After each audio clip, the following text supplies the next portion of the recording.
तेरे दर पर आने से पहले मैं बड़ा कमजोर होता हूँ, मगर तेरी दहलीज को छूते ही मैं कुछ और होता हूँ। ये जो प्रभु का आशीर्वाद है अपनी वाणी के जरिए हम तक पहुंचा रही है। हमारे साथ हैं भारत की प्रसिद्ध कथावाचिका, spiritual orator and motivational speaker Jaya Kishori ji. बहुत बहुत स्वागत है आपका। Thank you so much. और 2023 की इससे बेहतरीन शुरुआत नहीं हो सकती थी कि आप कपशप विद कार्तिक के नए साल के पहले एपिसोड का हिस्सा बनी है। सो बहुत बहुत आपको नववर्ष की शुभकामनाएं। आपको भी बहुत बहुत शुभकामनाएं and thank you so much मुझे इतने स्पेशल एपिसोड में बुलाने के लिए।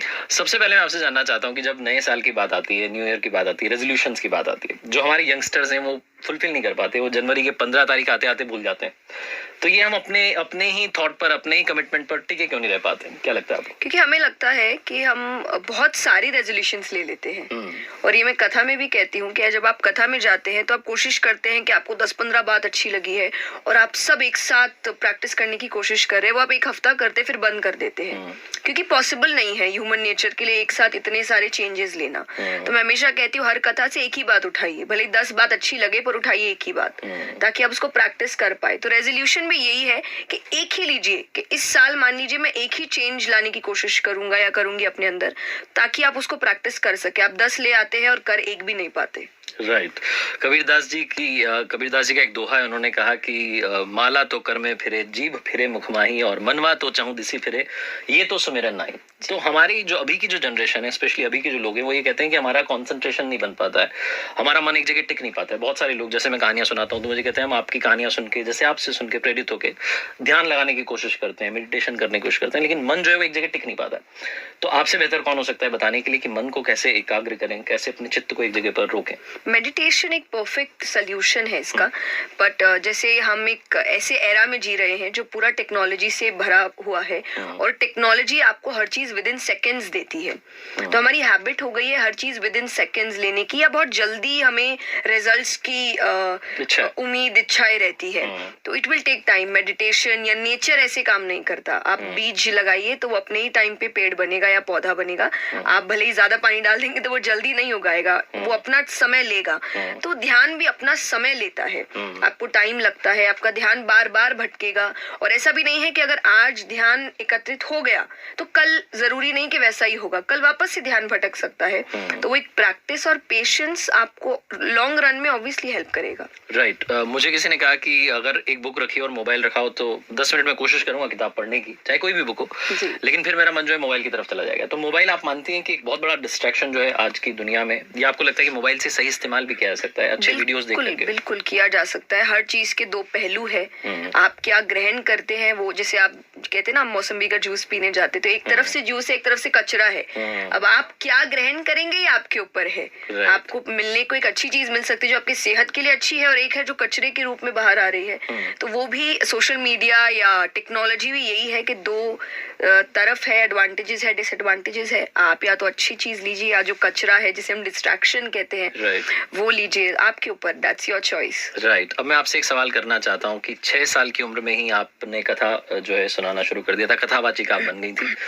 इतनी यंग एज में क्या आपको समझ आ चुकी थी कि मुझे क्या करना है, और कैसे ये सब शुरुआत हुई? थोड़ा अगर आप पुरानी बातों को ताजा करें। जी, मैंने कथा 6 साल से नहीं की थी, तब मैंने शुरुआत भजनों से की थी। लेकिन टू बी वेरी ऑनेस्ट मुझे नहीं पता था। ये मुझे ऐसा लगता है मेरी जिंदगी, कहते हैं ना, लिखी हुई आई है, डेस्टिन्ड है। मुझे अच्छा लगा जब मैंने शुरुआत करी, या मतलब कीर्तनों में जाना, या आपके जो इन्वायरमेंट हमेशा से घर में स्पिरिचुअल रिलीजियस रहा, भजनों से रहा। हनुमान चालीसा हम रोज करते थे, मुझे भगवान की कहानियां बताई जाती थी। तो एक बहुत ज्यादा क्यूरियोसिटी, जिज्ञासा मेरे मन में थी भगवान को लेकर।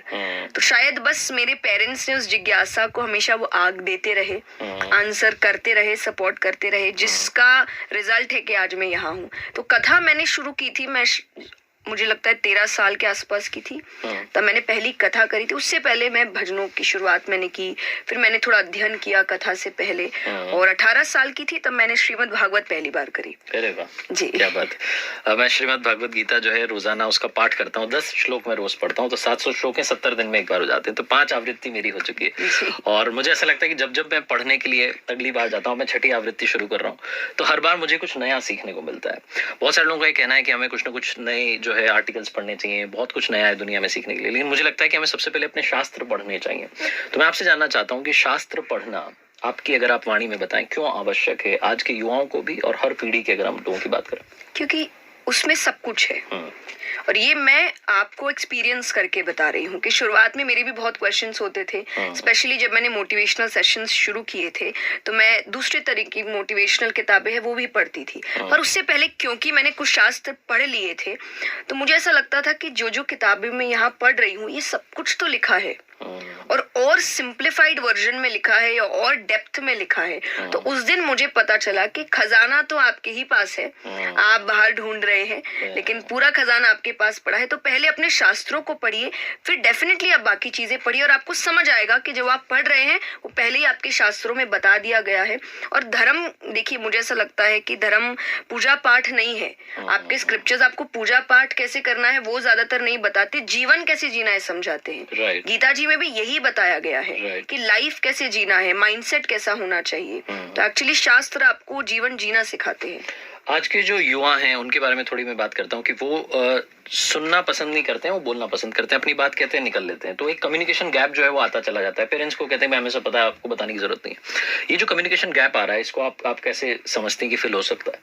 ये तो देखिए हमारे शास्त्रों में लिखा गया है कि कलयुग में, जैसे आपने बात की, श्रीमद् भागवत एक पुराण है और श्रीमद् भगवत गीता। हाँ। तो भागवत में जब भागवत की शुरुआत हुई थी तो जो पूरा टॉपिक आता है कि वेद व्यास जी कह रहे हैं कि मैंने इतने शास्त्र वेद लिख दिए पर शांति नहीं मिल रही है, ऐसा लग रहा है कुछ बच गया है, कलयुग वाले ये सब होने के बाद भी कुछ कर नहीं पाएंगे। तो नारद जी ने कहा था कि इसीलिए क्योंकि आपने अभी तक जो लिखा उसमें ज्ञान को बहुत ज्यादा महत्व दिया और ज्ञान सुनने वाले कलयुग में नहीं होंगे। तो ये एक्चुअली एक टॉपिक है, सुनना बंद हो जाएगा कलयुग में कि लोग ज्ञान नहीं लेना चाहते। आप किसी को एक ज्ञान की बात बताइए वो चार और बताएगा कि भाई हम सबसे ज्यादा ज्ञानी है। तो ये खत्म हो रहा है। तो ये तो लिखा ही गया है कि ऐसा होगा, पर इसीलिए कोशिश की गई है श्रीमद् भागवत को कहानियों से समझाने की कि आप उनको कुछ कहानियां इंटरेस्टिंग बनाइए। तो पेरेंट्स से भी यही कोशिश रहती है कि आप बच्चों को, अब वो समय गया कि आप ये बोल सके कि ये नहीं करना और वो मान जाएगा, उसको एक लॉजिकल रीजन चाहिए कि क्यों नहीं करना, मुझे बताओ। और कई बार वो नहीं होता पेरेंट्स के पास, कि कई पेरेंट्स ही खुद है जिन्होंने शास्त्र नहीं पढ़े हैं। तो बच्चे जब अपनी जिज्ञासा लेकर भी आते हैं तो आपके पास वो आंसर नहीं है, तो अब बच्चे ने सुनना बंद कर दिया कि मुझे लॉजिकल आंसर तो मिल नहीं रहा, बस मुझे बताया जा रहा है ये नहीं करना, वो नहीं करना, ऐसा नहीं करना, वैसा नहीं करना। तो उसने सुनना बंद कर दिया है। तो शायद मुझे ऐसा लगता है आज का यूथ जिज्ञासु है, वो जानना चाहता है चीजें पर उसको मिल नहीं रहा जवाब, तो अब उसने शायद वो दरवाजा बंद कर दिया है। तो कोशिश करिए रीजनिंग देकर वो दरवाजा जिज्ञासा का फिर खोलिए। राइट। और आप जो है वो कोशिश कर रही हैं, आप अपने इंटरेस्टिंग तरीके से लोगों तक वो सारी बातें पहुंचा रही हैं जो पहुंचनी चाहिए थी। जैसा आपने बोला कि उसमें एक एंगल उसका होना चाहिए, इंटरेस्ट का होना चाहिए, कहानियों का होना चाहिए, उसके जरिए हम ज्ञान को भी पहुंचा सकते हैं।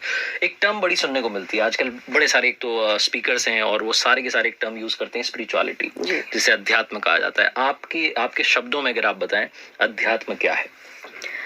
अध्यात्म बहुत ही सिंपल चीज है। अगर आप शुरुआती दौर से उसको प्रैक्टिस करने के बारे में सोचें, और मैं ये हर जगह कहती हूँ कि अगर एक डॉक्टर अपना काम अच्छे से कर रहे हैं, ईमानदारी से कर रहे हैं, उनका इंटेंशन, पहला इंटेंशन है कि मुझे जो मेरे मरीज है उनका ध्यान अच्छे से रखना है, ये डॉक्टर स्पिरिचुअल है।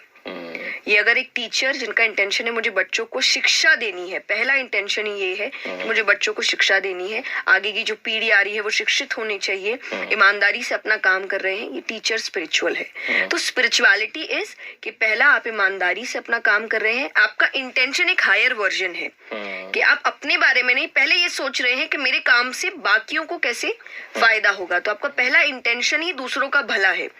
डेफिनेटली दूसरा इंटेंशन आपका भला हो जाएगा, चिंता मत करिए। ये कहते हैं ना कि अच्छे काम का फल वाली चीज है कि वो आएगा ही, ऐसा करोगे तो ये होगा ही।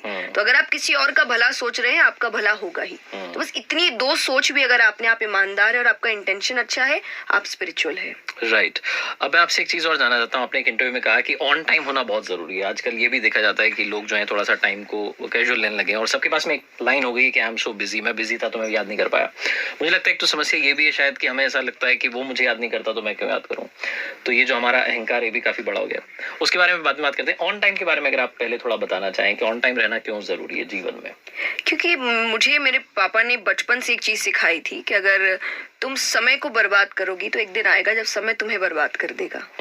ये समय का खेल है। तो मुझे हमेशा से ऐसा लगता है कि समय बहुत मायने रखता है। Time is money, time is valuable. ये घूम के नहीं आता। बाकी सब चीज घूम के आ सकती है, पर ये समय कभी घूम के नहीं आता। मैंने कल ही एक्चुअली शायद अपने पेज पे पोस्ट किया था, मैं रास्ते से कहीं जा रही थी और मुझे कहीं पर मेला दिखा था और मैंने कहा था कोई मुझे मेरा बचपन लौटा दो। पर मुझे पता है कि वो कभी नहीं हो सकता, कि वो समय आपका कभी वापस नहीं आएगा। तो जरूरी है कि आप उस समय को बर्बाद मत करिए। सबसे जरूरी है कि आप समय पर जो जरूरी है उस काम को करिए, और तब आप देखिए वो काम आपको डबल इफेक्ट्स घुमा कर देगा। लेकिन अगर आप समय को, जैसा मैंने कहा, बर्बाद करते हैं तो आगे जाके समय भी अपना बदला आपसे लेगा कि तुमने मुझे बर्बाद किया था, अब तुम्हें जरूरत है मेरी, तो मैं नहीं आऊंगा। राइट। अब मैं आपसे जानना चाह रहा हूँ, आज की दुनिया में क्या लगता है आपको, रिश्ते कमजोर क्यों होते जा रहे हैं? पेशेंस, आई थिंक पेशेंस और सुनने की कैपेसिटी नहीं है, दूसरे के पर्सपेक्टिव को समझने की कैपेसिटी नहीं है। जैसा आपने अभी अहंकार की बात कही कि मैं, मेरा सब कुछ बहुत ज्यादा हो गया है, और कहीं ना कहीं हम सेल्फ लव तो सीख रहे हैं, पर सेल्फ लव को जब आप एक एक्सट्रीम लेवल तक ले जाते हैं तो वो सेल्फिश हो जाता है। वो नहीं करना है। आपको ये सोचना है कि मेरा मेंटल पीस अच्छे से रहे, मैं मेंटली स्टेबल रहूं, ये अच्छी बात है, पर मैं इतनी ज्यादा अपने आप में पागल हो जाऊं कि मैं दूसरे के मेंटल पीस को खराब कर दूं, ये सेल्फ लव नहीं होता। तो कहीं ना कहीं हम मेरे ऑब्सेशन में बहुत ज्यादा चले गए, इस वजह से वो रिश्ता टिक नहीं रहा। तो आपको जरूरत है पहला तो पेशेंस, और पेशेंस स्टार्टिंग से, कि जल्दी से किसी रिश्ते में जाइए भी मत जब तक आप पूरे श्योर नहीं है। अभी हम अच्छाई देखकर आपको लगता है सब सही है चलो रिश्ता बन जाता है या शादी भी हो जाती है, देन जब आप एक साथ रहने लगते हैं, आप एक दूसरे को समझने लगते हैं, फिर आप कहते हैं अरे नहीं ये साइड तो अलग ही है। कि कई बार आप देखेंगे कि शायद कुछ समय बाद आपको पता चला तो ये साइड आप पहले देख लेते, और जरूरी नहीं है कि आपको ये साइड अपने अकॉर्डिंग ही देखना है। मैं हमेशा कहती हूँ कि इंसान दूसरों को कैसे ट्रीट कर रहा है, ये भी एक बहुत बड़ा तरीका होता है। अब ये मत सोचिए मेरे साथ तो अच्छा है, वो अभी है, अगर वो दूसरे के साथ अच्छा नहीं है, कुछ समय बाद वो आपके साथ भी अच्छा नहीं होगा। तो उस बिहेवियर को समझने की कोशिश करिए और सोच समझ के फैसला लीजिए। तो वो जो आपने हाय लिखा उसके बाद 10 मिनट बाद आई लव यू लिख दिया, उससे थोड़ा बचिए। कहने का सार ये है कि थोड़ा सा समय दीजिए रिश्तों को, तब शायद वो और मजबूत होंगे, क्योंकि नींव मजबूत हो जाएगी। आपसे मैं जानना चाहता हूँ कि जो यंगस्टर्स अगर मान लीजिए कोई स्पिरिचुअलिटी की दुनिया में आना चाहता है, उसे लगता है कि मुझे भी अध्यात्म की तरफ जाना चाहिए, आप उन्हें क्या सजेस्ट करेंगे? बिल्कुल जाइए, और शुरुआत पढ़ने से करिए या शुरुआत अच्छे इंटेंशन से करिए। कि जैसा मैंने कहा कि मैं हमेशा एक बात कहती हूँ कि ये मत सोचिए लोग क्या कहेंगे, कि सबसे बड़ा रोग क्या कहेंगे लोग। भूल जाइए, इस पूरे टॉपिक को भूल जाइए, मुझे मतलब ही नहीं है लोग क्या कहेंगे। अपने हर काम में ये सोचिए वो क्या कहेगा, बस इतना। अगर आप ये शुरुआत भी करेंगे ना, आप खुद देखेंगे आपके जो काम है, आपके जो आइडियाज है, वो कितने अलग लेवल पे जाने लगे हैं। क्योंकि देखिए, अगर आप भगवान को सोच के कोई काम करें, आप जल्दी से गलत काम तो नहीं करेंगे, आप अपने आप ही डर जाएंगे कि यहाँ हिसाब होना हो वहाँ होगा। तो बस एक बार शुरुआत इससे ही करिए कि वो क्या सोचेगा मेरे हर काम में। अगर आपको लग रहा है कि नहीं उसको अच्छा लगेगा, काम करो। कोई और मना कर रहा है, क्रिटिसाइज कर रहा है, कोई लेना देना नहीं। ये क्रिटिसिज्म आगे जाके अप्रिसिएशन बन जाएगा अगर आप अच्छे से काम कर रहे हैं। और दूसरा, जरूर जाइए, बहुत अच्छी बात है, क्योंकि टू बी वेरी ऑनेस्ट, आपकी जिंदगी के जितने प्रॉब्लम्स है, जितने इश्यूज है, जितने ऑब्स्टिकल्स है, उन सब का एक ही सोल्यूशन है, स्पिरिचुअलिटी। अगर आप उस तरफ जाते हैं तो सारे जो शंकाएं, सारी शंकाओं का समाधान हो जाएगा। एक चीज और मैं आपसे अब जानना चाहता हूँ कि आपने जब अपनी पहली कथा की थी, घर वालों का कितना सपोर्ट रहा था? क्योंकि घर वालों के सपोर्ट के बिना मुझे नहीं लगता कि कोई हम अचीव कर पाते हैं। अपनी कहानियों में कहता हूँ कि ऊपर वाले के आशीर्वाद के साथ, अपनी मेहनत और अपने परिवार के प्यार के साथ कर दिखाओ वो जैसा कि दुनिया करना चाहे आपके जैसा। तो मुझे लगता है कि 3 तत्व सक्सेस के बहुत इंपॉर्टेंट है। आपको आप अपने परिवार के अगर सहयोग की बात करें, और पहली कथा की जो आपकी मेमोरी है, तो आपने पहली कथा सुनाई थी कि आप नर्वस थी। जैसे मुझे याद है, मैं पहली बार स्टेज पे गया था, थोड़ा सा मैं कांप रहा था। अब हालांकि कितने भी 1000 लोगों तो वो नहीं होती कपकपाट, लेकिन उस वक्त मुझे एक नर्वसनेस थी, शिवरिंग हो रही थी। आपका क्या एक्सपीरियंस था पहली बार जब आप मंच पे गई और आपने कथा सुनाना शुरू की? टू बी वेरी ऑनेस्ट, मैं बिल्कुल नर्वस नहीं थी। अच्छा। मतलब ये चीज मुझे ऐसा लगता है कि गॉड्स ग्रेस, मुझे ये चीज मिली है ऊपर से कि मुझे डर नहीं लगता लोगों से। बहुत बढ़िया। मुझे कभी बचपन से डर नहीं लगा। मैंने बचपन से ऐसे ऐसे काम किए। मुझे याद है कि हमारे कॉम्प्लेक्स में एक बार सरस्वती पूजा हो रही थी, और कोई वहाँ के बहुत बड़े मिनिस्टर आए थे माला पहनाने के लिए, और मैं बहुत ही छोटी थी। आई थिंक जब बच्चे बोलते हैं, पर इतना भी कोई और मैं ऐसे तैयार होकर बैठी हूँ, और मुझे बचपन से, जैसे मैंने कहा, कहानियां सुनाई जाती थी और ये बताया जाता था सरस्वती जी स्टूडेंट्स की देवी है, बच्चों की देवी है, और वो माला पहनाने लग रही है, और पता नहीं अचानक से मैंने बोला कि ये आपका काम नहीं है, ये स्टूडेंट्स का काम है।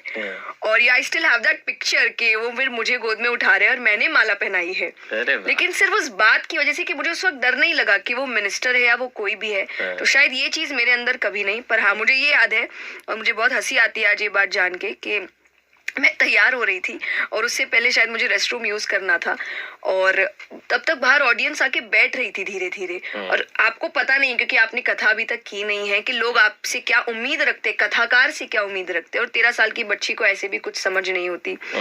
तो मैं जैसे जा रही थी, और मुझे याद है कि मैं एक बच्ची की तरह खेलते हुए जा रही हूँ, और फिर मुझे पीछे से लोगों के हंसने की आवाज आ रही कि तो बहुत छोटी है, ये क्या करेगी कथा। और मुझे आज याद आता है कि मैंने उसको इंटरेस्ट के साथ किया था कि मेरे लिए तो खेल है, मुझे तो भगवान की बात अच्छी लगती है, मुझे क्यों डरना है, मैं थोड़ी किसी और के लिए कर रही हूँ, मुझे तो ये बात अच्छी लग रही है और मैंने कर दी।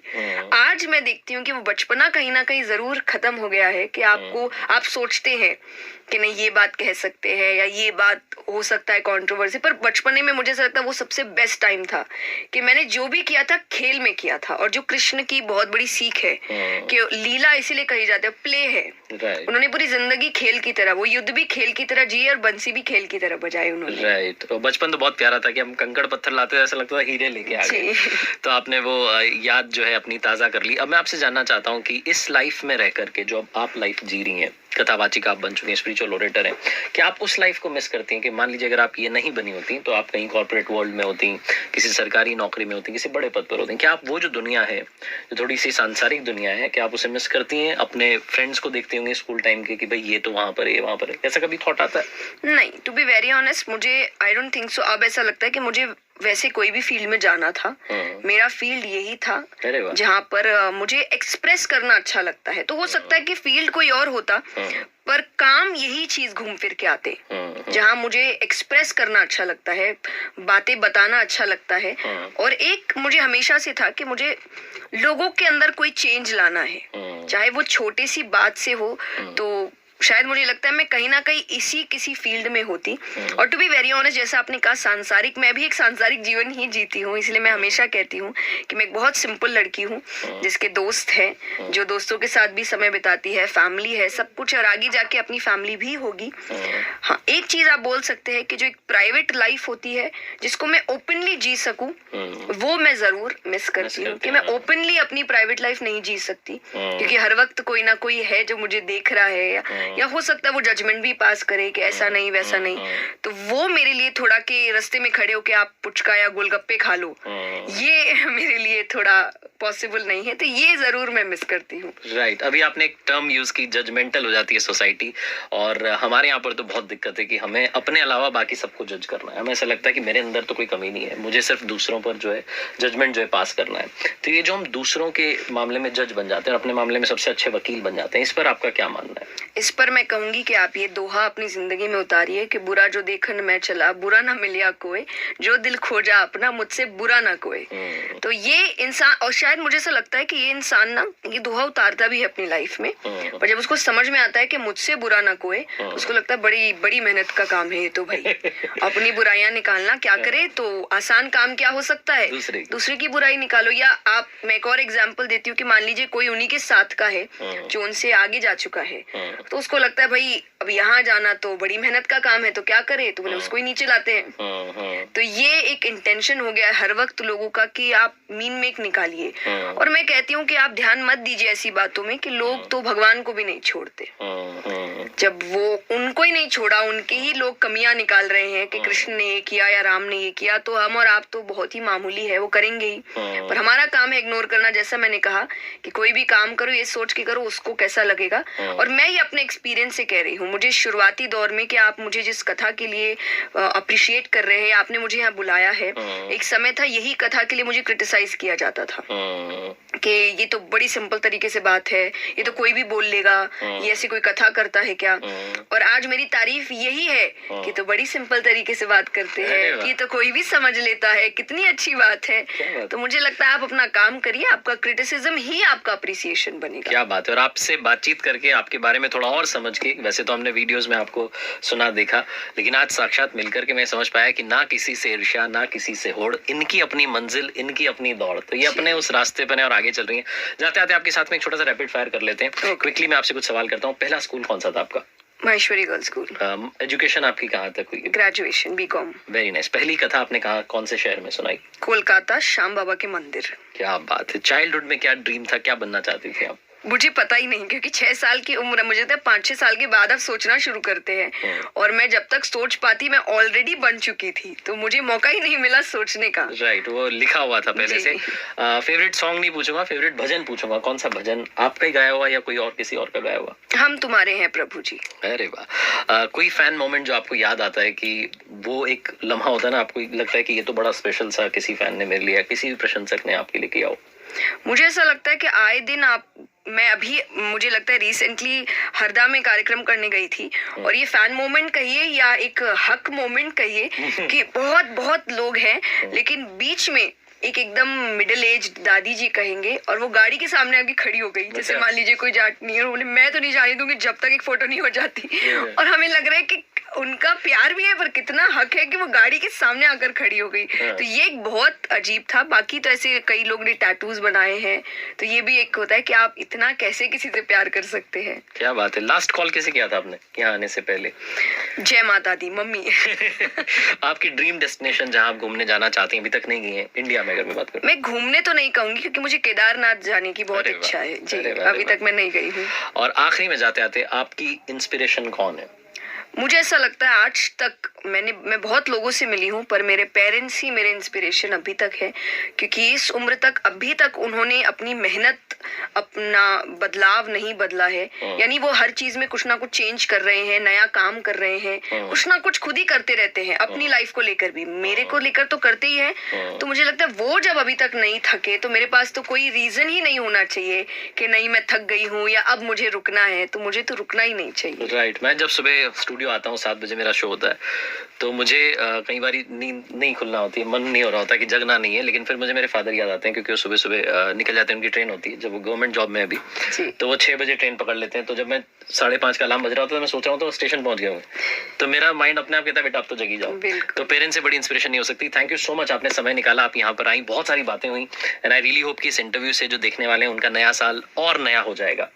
जाते आते मैं आपसे रिक्वेस्ट करूंगा कि मैं अक्सर कहता हूँ, कर दिखाओ कुछ ऐसा कि दुनिया करना चाहे आपके जैसा। ऊपर वाले के आशीर्वाद के साथ अपनी मेहनत